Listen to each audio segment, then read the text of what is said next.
As 42 estações no deserto. Parte 21.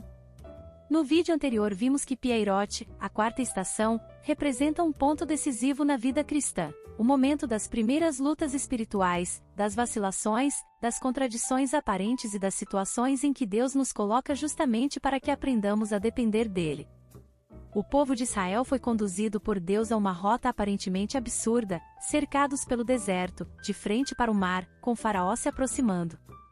Aos olhos humanos, parecia não haver saída, mas ali Deus estava tratando com o coração de um povo recém-liberto, que ainda não sabia caminhar pela fé. Inscreva-se no canal, ative as notificações e compartilhe este vídeo com outras pessoas. Juntos, podemos levar a palavra de Deus ainda mais longe. E isso nos prepara para o tema de hoje. Se vimos que a dependência de Deus é o fundamento das primeiras batalhas, agora veremos que é no poder de Deus que a verdadeira vitória acontece. Vamos ao conteúdo. Os 318 homens do exército de Abraão. Gematria. No Gênesis 14 do verso 12 ao 24, narra-se a invasão da Palestina por 4 poderosos exércitos do Oriente, que levaram Ló, o sobrinho de Abraão, como prisioneiro. Quando o patriarca o vem a saber, reúne 318 pessoas, e vai em perseguição daqueles, consegue derrotá-los e liberta Ló. Terá Abraão, só com 318 pessoas, vencido os 4 exércitos mais poderosos da Mesopotâmia? Esse número teria outro significado. Sabemos que Abraão tinha um servo, herdeiro de todos os seus bens, chamado Eliezer. Respondeu Abrão: Senhor Deus, que me haverás de dar, se continuo sem filhos e o herdeiro da minha casa é o Damasceno Eliezer? Gênesis 15 verso 2. Se somarmos os números correspondentes às letras hebraicas deste nome temos, letra, E, igual a 1, mais L, igual a 30, mais I, igual a 10, mais I, igual a 70, mais Z, igual a 7, mais R, igual a 200, é igual a 318. Os valores indicados correspondem ao alfabeto hebraico e daí uma letra poder ter diversos valores. Eliezer significa Deus é socorro, ou Deus é meu auxílio. Com origem no hebraico Eliezer, composto pelos elementos eu que significa Deus, poderoso e Ezer, auxílio. Com isto podemos inferir que a significação é tal que simboliza o fato de que Abraão saiu a combater no poder do Senhor e, neste sentido, a descendência de Abraão será sempre superior aos seus inimigos. É significativo lembrar que esta é a primeira menção explícita de guerra. E toda primeira menção estabelece um princípio. Logo, não interessa quantos homens estejam em nosso exército, a questão é se o Senhor está na batalha. Então, Faraó dirá dos filhos de Israel: estão desorientados na terra, o deserto os encerrou. Êxodo 14 verso 3. Porque o diabo os via em uma situação difícil e o diabo dizia: agora os peguei, agora os tenho sob meu controle, agora eles não têm como fugir, como escapar, eles não têm mais saída. Agora observe o que Deus mesmo diz depois deste versículo. Endurecerei o coração de Faraó, para que os persiga, e serei glorificado em Faraó e em todo o seu exército, e saberão os egípcios que eu sou o Senhor. Eles assim o fizeram. Êxodo 14 verso 4. Assim vemos que é Deus mesmo quem está permitindo esta situação e não somente isto, é Deus mesmo que endurece o coração de Faraó.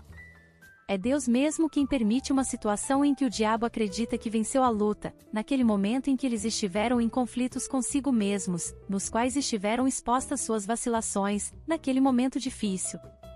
Assim, quando tudo parecia estar sob o controle do diabo, ali o Senhor diz: sou eu, estou aqui, a situação não saiu de controle.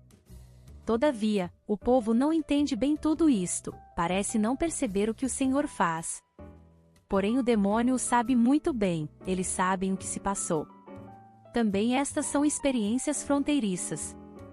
Sendo, pois, anunciado ao rei do Egito que o povo fugia, mudou-se o coração de Faraó e dos seus oficiais contra o povo, e disseram: que é isto que fizemos, permitindo que Israel nos deixasse de servir? Êxodo 14 verso 5. Esta é a resistência, a luta contra estes demônios para impedir o avanço do povo de Deus, daqueles que estão começando a caminhar. Este é o conflito. E aprontou Faraó o seu carro e tomou consigo o seu povo, e tomou também 600 carros escolhidos e todos os carros do Egito com capitães sobre todos eles. Êxodo 14 versos 6 e 7. Quando começamos a sair do modo de vida natural, quando começamos a vivenciar um modo de vida espiritual, o modo de vida pela fé, onde se dão as situações que se parecem às mais absurdas, é aí que vemos a mão de Deus. Já percebemos que não é algo humano, não é algo a que estávamos acostumados. Por isso a Escritura faz um registro bastante significativo neste contexto dos juncos. Pela fé, ele abandonou o Egito, não ficando amedrontado com a cólera do rei, antes, permaneceu firme como quem vê aquele que é invisível. Hebreus 11 verso 27. A descrição que iremos encontrar em alguns textos, diz que Pieirote está entre Migdol, que significa torre, e o mar, até Baal-Zephon, que era o deus desta região de Etã, assim chamado no idioma dos edomitas e dos egípcios. No idioma dos filisteus, era chamado de Dagon e depois Baal-Zebu, ou seja, Belzebu. Foi justamente nesse lugar que Deus mandou o seu povo acampar. Um lugar onde tem a descrição do inimigo, onde lutas espirituais ocorrem. Foi nesse lugar que Deus colocou o seu povo. Como já disse, parece que Deus coloca o seu povo, onde certamente há desespero. Mas por que Deus faz isso? Porque é numa situação como essa que ele se revela com o seu poder, mostrando que essa guerra não é nossa, é dele. Ele nos leva a situações inesperadas, que muitas vezes não entendemos, para que ele seja glorificado. Perseguiram-nos os egípcios, todos os cavalos e carros de Faraó, e os seus cavalarianos, e o seu exército e os alcançaram acampados junto ao mar, perto de Pieirote, defronte de Baal-Zephon. Êxodo 14 verso 9. Veja que interessante. Vamos observar a reação dos filhos de Israel diante de sua primeira luta. Será que eles vão honrar a Deus com uma fé genuína? E, chegando Faraó, os filhos de Israel levantaram os olhos, e eis que os egípcios vinham atrás deles, e temeram muito. Então, os filhos de Israel clamaram ao Senhor. Disseram a Moisés: será, por não haver sepulcros no Egito, que nos tiraste de lá, para que morramos neste deserto? Por que nos trataste assim, fazendo-nos sair do Egito? Não é isso que te dissemos no Egito: deixa-nos, para que servamos os egípcios? Pois melhor nos fora servir aos egípcios do que morrermos no deserto. Êxodo 14 do verso 10 ao 12. Será que eles se esqueceram de todos os sinais e maravilhas operados por Deus no Egito? Será que eles não se lembravam mais das 10 pragas enviadas por Deus para tirá-los da servidão, da fornalha ardente onde eram escravos, do local onde gemiam a ponto de seu clamor chegar até Deus? Será que eles se esqueceram da nuvem? Se esqueceram da coluna de fogo? Eles só tinham olhos para os problemas que o diabo lhes causava no mundo, agora não só com a família, mas com o mundo, com os egípcios. E foi por isto que os filhos de Israel temeram em grande medida e clamaram a Yahvé.